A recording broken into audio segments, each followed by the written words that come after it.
उत्तर प्रदेश लोकसभा चुनाव के दौरान पीलीभीत ऐसी सीट है जहां ज्यादा रोचक मुकाबला देखने को मिल सकता है। ऐसा इसलिए क्योंकि बीजेपी ने यहां पर सिटिंग सांसद वरुण गांधी का टिकट काटकर यूपी के कैबिनेट मंत्री जितिन प्रसाद को मैदान में उतारा है। वहीं समाजवादी पार्टी ने 5 बार के विधायक और पूर्व मंत्री भगवत शरण गंगवार को टिकट दिया है। बहुजन समाज पार्टी यानी बीएसपी ने बिसलपुर से 3 बार के विधायक और पूर्व मंत्री अनीस अहमद खान को अपना प्रत्याशी बनाया है। यानी ये लड़ाई एक मंत्री वर्सेस पूर्व मंत्री की है। यहाँ मुस्लिम और दलित वोटर्स ज्यादा हैं और सीट पर मेनका और वरुण गांधी का कब्जा रहा है। साल 1996 से लेकर अब तक ये सीट मेनका गांधी और उनके बेटे वरुण गांधी ही जीतते आए हैं, लेकिन अब वरुण गांधी का टिकट कट चुका है। इसके बाद इस सीट पर जातीय समीकरण हावी है। तकरीबन 25 लाख की जनसंख्या वाली पीलीभीत लोकसभा सीट पर 5 लाख से ज्यादा मुस्लिम मतदाता हैं। पिछड़ों में गिने जाने वाले लोध किसान मतदाताओं की संख्या 3 लाख से ज्यादा है। इसके अलावा 2.5 लाख कुर्मी मतदाता समीकरण बनाने और बिगाड़ने का दमखम रखते हैं। इस सीट पर दलित मतदाताओं की संख्या 2 लाख से ज्यादा है। 1989 में जनता दल के टिकट पर इस सीट से मेनका गांधी ने जीत दर्ज की थी। मंदिर आंदोलन के दौरान परशुराम गंगवार ने इस सीट पर मेनका गांधी को शिकस्त दी थी। हालांकि इसके बाद पीलीभीत पर मेनका वरुण का ही राज रहा है।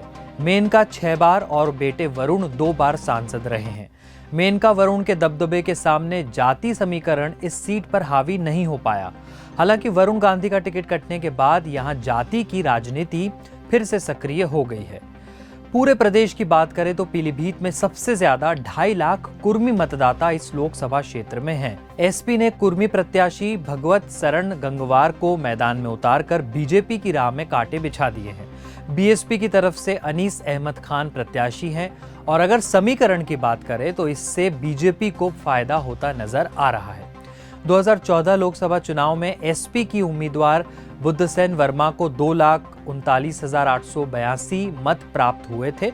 वहीं बीएसपी उम्मीदवार अनीस अहमद खान को 1,96,294 वोट मिले थे। 5 साल बाद 2019 लोकसभा चुनाव में एसपी और बीएसपी के गठबंधन प्रत्याशी हेमराज वर्मा को 4,48,922 वोट मिल गए थे। इन नतीजे से एक बात तो साफ है कि एसपी और बीएसपी के गठबंधन से मुस्लिम वोटों को बंटने से रोक लिया गया था। इस बार दोनों अलग अलग लड़ रहे हैं, बीएसपी और एसपी फिर से वो चुनाव अलग लड़ रहे हैं और इसमें मुस्लिम वोटों का बंटवारा तय माना जा रहा है। इस चुनावी मैदान में 1 मंत्री है, 2 पूर्व मंत्री है।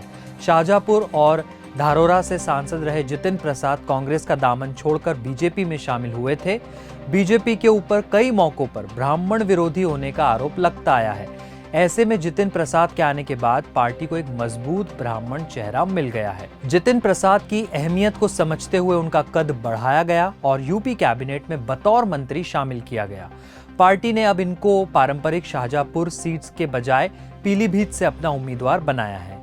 पीलीभीत लोकसभा सीट पर ब्राह्मण मतदाताओं की संख्या 50 से 60 हजार के बीच है, जिनमें जितिन प्रसाद के पक्ष में समीकरण मोड़ने का संख्या बल नहीं है। ऐसे में जितिन प्रसाद की पारिवारिक पृष्ठभूमि उनके पक्ष में नजर आ रही है। जितिन प्रसाद के पिता कुंवर जितेंद्र प्रसाद कांग्रेस के बड़े नेता थे। वो 4 बार शाहजहांपुर लोकसभा सीट से सांसद रहे। कांग्रेस की पूर्व की सरकारों में मंत्री पद पर भी वो बने थे। इसके अलावा संगठन में भी उनकी महत्वपूर्ण जिम्मेदारियां रह चुकी है। जितेंद्र प्रसाद का शाहजहांपुर और पीलीभीत समेत आसपास के तराई इलाकों में अच्छा राजनीतिक प्रभाव रहा है, जिसको अब उनके बेटे जितिन प्रसाद भुनाने की कोशिश करेंगे। अगर एसपी की बात करें तो पार्टी ने बरेली की नवाबगंज सीट से 5 बार के विधायक और पूर्व मंत्री भगवत शरण गंगवार को उनके पारंपरिक बरेली सीट के बजाय पीलीभीत से प्रत्याशी बनाया है। 2019 लोकसभा चुनाव में एसपी ने भगवत शरण गंगवार को बरेली लोकसभा सीट से उतारा था। यहां उन्हें बीजेपी प्रत्याशी संतोष गंगवार के हाथों हार का सामना करना पड़ा था। एसपी कांग्रेस गठबंधन ने बरेली लोकसभा सीट से प्रवीण सिंह एरन को मौका दिया है और भगवत शरण गंगवार को पड़ोस की पीलीभीत लोकसभा सीट से प्रत्याशी बना दिया।